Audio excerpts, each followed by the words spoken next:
After your business has been verified by Walmart, you're ready to set up your payment processor. In this video, we'll show you how to set up your payment method and choose a payment processor so that you can get paid. Before you get started, you'll need to know about our approved payment processors. A payment processor is a third-party provider that you can select to receive your marketplace funds. Depending on the region you're in, the payment processor options may be different for you. You can choose your processor and start setting up your payment method on the Account Settings page in Seller Center. Under Financial Settings, click on Payment Info and choose the type of payment processor you'll want to use. After you set up your payment information in Seller Center, you'll be required to enter a verification code that you'll receive from Walmart by text message. That code will be sent to the primary contact listed on your Seller Center account.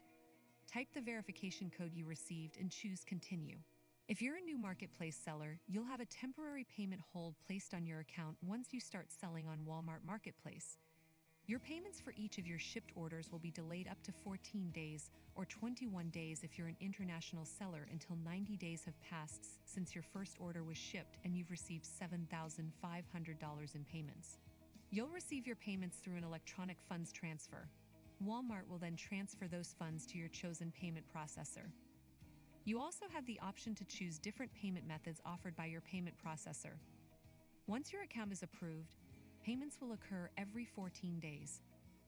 Now that you know how to set up your payments, you're ready to configure your shipping settings. And don't forget to check out other Seller Academy tutorials to keep learning.